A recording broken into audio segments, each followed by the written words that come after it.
Postal ballot ও নির্বাচনী আচরণ বিধি নিয়ে উদ্বেগ প্রকাশ করেছে বিএনপি। দুপুরে আগারগাঁওয়ে নির্বাচন কমিশন ভবনে প্রধান নির্বাচন কমিশনারের সঙ্গে বৈঠকে এ মন্তব্য করেন বিএনপির স্থায়ী কমিটির সদস্য সালাউদ্দিন আহমেদ। এদিকে ষষ্ঠ দিনের মতো ইস্তিতে চলে আপিল শুনানি। বিস্তারিত জানাচ্ছেন মুনিয়া জ্যোতি।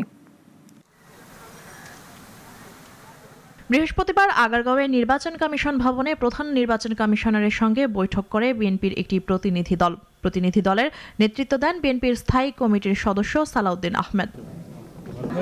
বৈঠক শেষে সাংবাদিকদের ব্রিফিংয়ে তিনি বলেন, প্রবাসীদের জন্য চালু হওয়া পোস্টাল ব্যালট ব্যবস্থায় গুরুতর অনিয়মের অভিযোগ পাওয়া যাচ্ছে।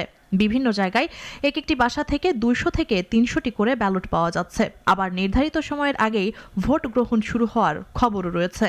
একটা বাসায় 200-300 করে ব্যালট পাওয়া যাচ্ছে, কোথাও কোথাও জব্দ করা হচ্ছে, কোথাও কোথাও এখনই ভোটিং শুরু হয়ে গেছে, যেটা 22 তারিখে হওয়ার কথা, এবং কোথাও কোথাও বলছে একজনের নাম্বার দিয়ে আরেকজনের পোস্টাল ব্যালট গ্রহণ করছে।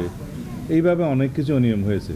তিনি বলেন, প্রবাসীদের ভোট দানের এই পদ্ধতি দেশে প্রথমবার চালু হওয়ায় কিছু ত্রুটি থাকতে পারে, তবে বর্তমানে যেই অনিয়মগুলো দেখা যাচ্ছে তাতে বিএনপি ক্ষতিগ্রস্ত হচ্ছে। এবং একটি নির্দিষ্ট রাজনৈতিক দলের পক্ষে হয়ে কিছু কিছু এখানে কাজ হয়েছে বলে আমাদের ধারণা, এবং সেটা প্রকাশিত হয়েছে। আসলে ধারণাও নয়, সেটা প্রমাণিত হচ্ছে।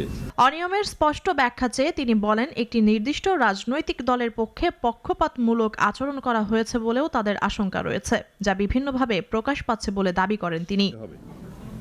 সেজন্য আমরা বলেছি। এদিকে মনোনয়নপত্র বাছাইয়ে রিটার্নিং কর্মকর্তার সিদ্ধান্তের বিরুদ্ধে আপিলের ষষ্ঠ দিনে 381 থেকে আজ 480 নম্বর ক্রমিকের আপিলগুলোর শুনানি অনুষ্ঠিত হয়। মুনিয়া জ্যোতি, নাগরিক, ঢাকা।